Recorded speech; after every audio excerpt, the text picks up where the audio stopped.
Rohan Okoro stood at the window of his corner office, overlooking the bustling city of Lagos.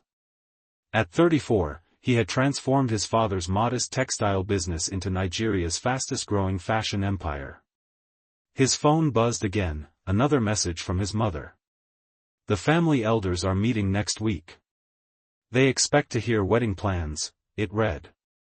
Rohan sighed deeply.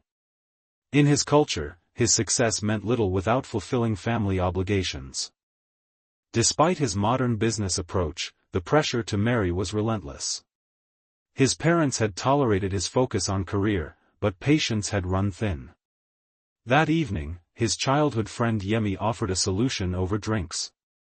My cousin knows a girl, Sophia Mbeki.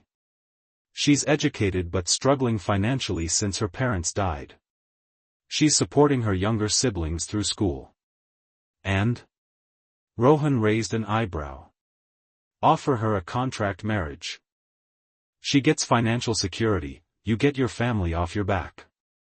After a year, quiet divorce. The idea seemed perfectly logical to Rohan's business-oriented mind. The next day, he met Sophia at a small cafe. She wore a simple yellow dress, her dark skin glowing in the afternoon light, her tightly coiled hair framing intelligent eyes that assessed him carefully. Sophia was direct. Let's be clear, this is a business arrangement. Completely, Rohan confirmed. 1 year, separate bedrooms, public appearances as necessary. You'll receive a monthly allowance plus a final settlement.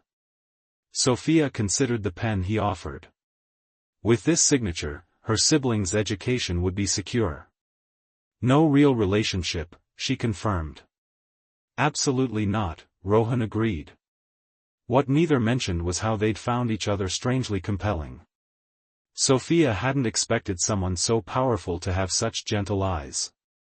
Rohan was surprised by her dignity despite her circumstances. In the background, neither noticed Ava Dlamini watching them from across the cafe.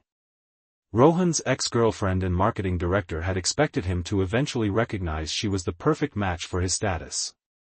Now this unknown woman threatened everything.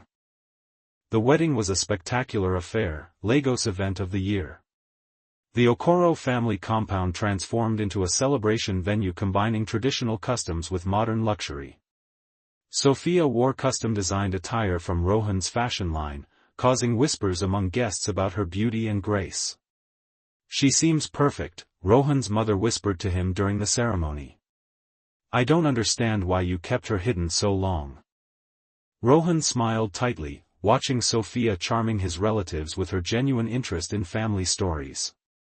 They'd rehearsed their romance, but her natural warmth required no acting. At corporate events, Sophia proved equally adept. Her intelligence and social awareness impressed Rohan's business associates. When she suggested improvements to his company's community outreach program, he found himself implementing them. The education initiative for young designers she proposed became the company's most praised project. At home, they maintained careful distance. Yet Rohan found himself lingering over dinner conversations, enjoying her perspectives. Sophia's room remained separate, but her presence filled the house. Her books appeared on shelves, her favorite flowers brightened rooms. Ava observed their public appearances with growing fury. She had orchestrated her career to position herself alongside Rohan, and this nobody had slipped into place without effort. When Ava saw a photographer capture Rohan looking at Sophia with unguarded tenderness at a charity gala, something broke inside her. They're getting too comfortable, she told her reflection that night. This was supposed to be temporary. Meanwhile, Sophia stood on the balcony of their bedroom suite, watching Lagos glitter below. Rohan joined her, carefully maintaining distance.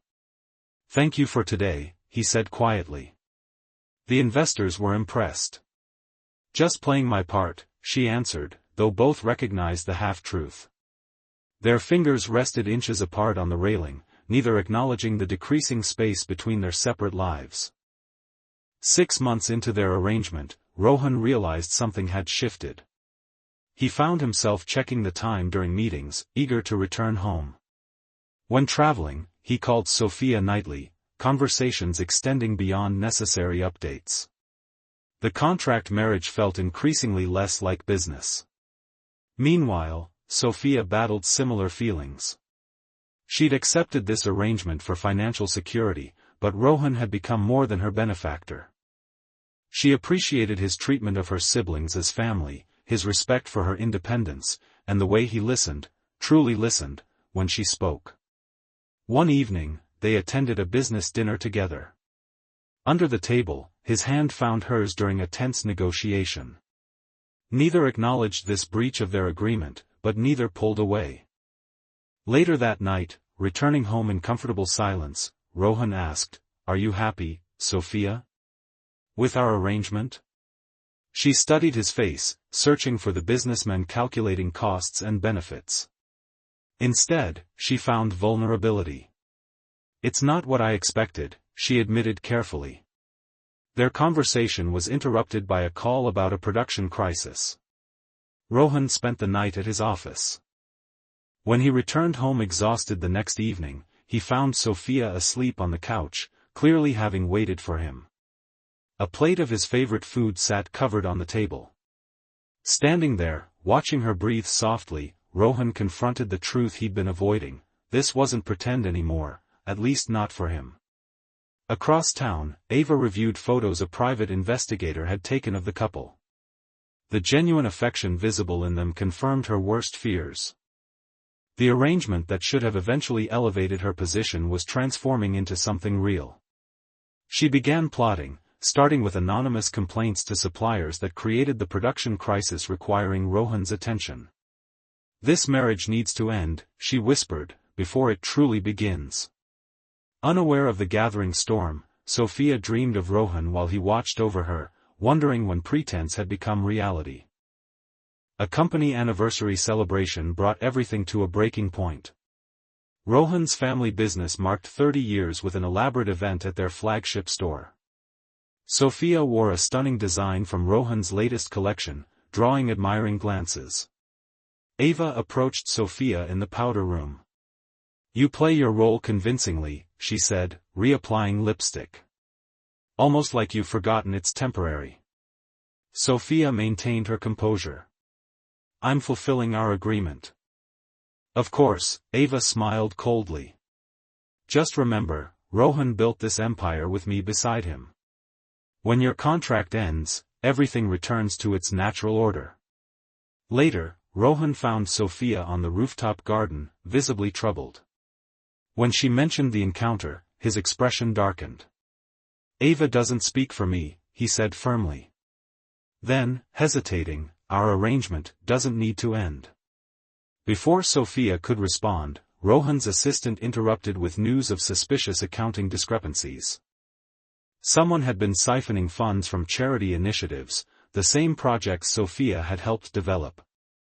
The next morning, an anonymous tip to journalists implied Sophia was embezzling. When confronted with evidence seeming to implicate her, Sophia realized Ava's sabotage ran deeper than suspected. "You must believe me," Sophia told Rohan that evening. "I would never steal from children's programs." Studying her eyes, Rohan made his choice. "I believe you. We'll find the truth together." That night, investigating account access logs in his home office, they discovered the transfers occurred while Sophia attended events without computer access. The evidence pointed clearly to someone else, someone with executive credentials. As they worked, their pretense finally crumbled. "I need to tell you something," Rohan said suddenly. "This marriage began as contract, but my feelings have changed." Sophia's breath caught. "Mine too." Their first genuine kiss was interrupted by the security alarm. Someone had broken into the house. The security breach turned out to be a diversion. While guards searched the grounds, Ava entered through the service entrance using the code she'd obtained months earlier. She found Sophia alone in the study, still reviewing financial records. "You were supposed to be a temporary solution," Ava hissed, brandishing a knife. "Not steal everything I worked for." Sophia backed away slowly. Rohan was never yours to lose. He built his empire with my strategies. We were destined to lead together until you appeared. Ava's voice trembled with rage. Once you're gone, he'll see clearly again. As Ava lunged forward, Rohan burst through the door, throwing himself between them. The blade caught his arm instead of Sophia's chest. Security guards, alerted by Rohan's shout, restrained Ava while Sophia pressed her hands against Rohan's bleeding wound. You could have been killed, Sophia whispered as paramedics treated him. I would never let anyone harm you, Rohan answered, holding her gaze. Contract or no contract. Later at the hospital, with his arm bandaged, Rohan held Sophia's hand while police reported finding definitive evidence of Ava's financial manipulations. She had orchestrated the embezzlement scheme hoping to frame Sophia. Our arrangement began as business, Rohan acknowledged, but I want something real now. Sophia's eyes filled with tears. I've been afraid to admit how much you mean to me. This started as survival, but now. Now, he prompted gently. Now I can't imagine life without you. 2 weeks later, they stood before family and close friends for a small, intimate ceremony, this time with no contracts, no pretense. Sophia's siblings beamed from the front row while Rohan's parents watched with knowing smiles, having suspected the truth long before the couple themselves. Under the shade of a baobab tree in Rohan's family compound, they exchanged vows that needed no rehearsal.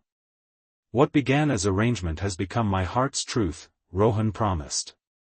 Sophia's voice was steady as she responded, and what started as necessity has become my greatest joy.